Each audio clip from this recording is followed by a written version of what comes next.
Genesis chapter 47. Joseph went and told Pharaoh, "My father and brothers, with their flocks and herds and everything they own, have come from the land of Canaan and are now in Goshen." He chose 5 of his brothers and presented them before Pharaoh. Pharaoh asked the brothers, "What is your occupation?" "Your servants are shepherds," they replied to Pharaoh, "just as our fathers were." They also said to him, "We have come to live here for a while, because the famine is severe in Canaan, and your servants' flocks have no pasture. So now, please let your servants settle in Goshen." Pharaoh said to Joseph, "Your father and your brothers have come to you, and the land of Egypt is before you. Settle your father and your brothers in the best part of the land.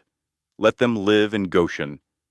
And if you know of any among them with special ability, put them in charge of my own livestock." Then Joseph brought his father Jacob in and presented him before Pharaoh. After Jacob blessed Pharaoh, Pharaoh asked him, "How old are you?" And Jacob said to Pharaoh, "The years of my pilgrimage are 130. My years have been few and difficult, and they do not equal the years of the pilgrimage of my fathers." Then Jacob blessed Pharaoh and went out from his presence. So Joseph settled his father and his brothers in Egypt and gave them property in the best part of the land, the district of Rameses, as Pharaoh directed. Joseph also provided his father and his brothers and all his father's household with food according to the number of their children. There was no food, however, in the whole region because the famine was severe. Both Egypt and Canaan wasted away because of the famine. Joseph collected all the money that was to be found in Egypt and Canaan in payment for the grain they were buying, and he brought it to Pharaoh's palace.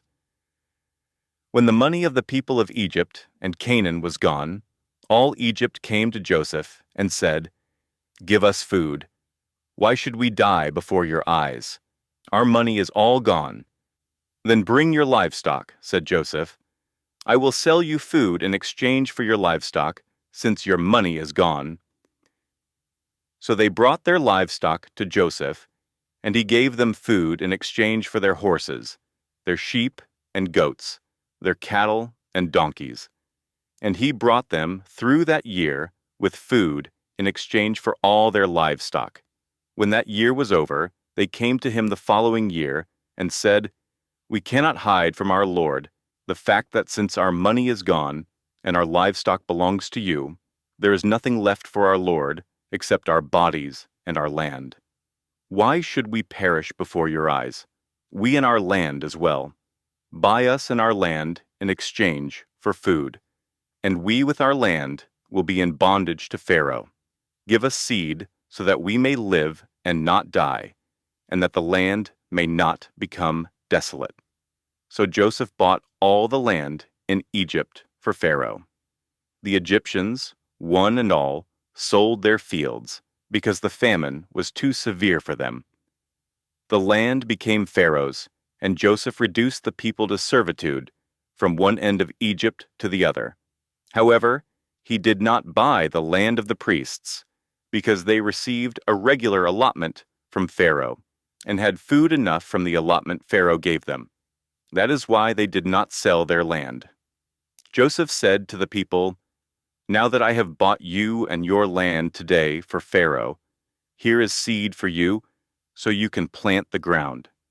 But when the crop comes in, give 1/5 of it to Pharaoh. The other 4/5 you may keep as seed for the fields and as food for yourselves and your households and your children." "You have saved our lives," they said. "May we find favor in the eyes of our Lord. We will be in bondage to Pharaoh." So Joseph established it as a law concerning land in Egypt, still in force today, that 1/5 of the produce belongs to Pharaoh. It was only the land of the priests that did not become Pharaoh's. Now the Israelites settled in Egypt, in the region of Goshen. They acquired property there and were fruitful and increased greatly in number. Jacob lived in Egypt 17 years, and the years of his life were 147. When the time drew near for Israel to die, he called for his son Joseph and said to him, "If I have found favor in your eyes, put your hand under my thigh and promise that you will show me kindness and faithfulness. Do not bury me in Egypt, but when I rest with my fathers, carry me out of Egypt and bury me where they are buried."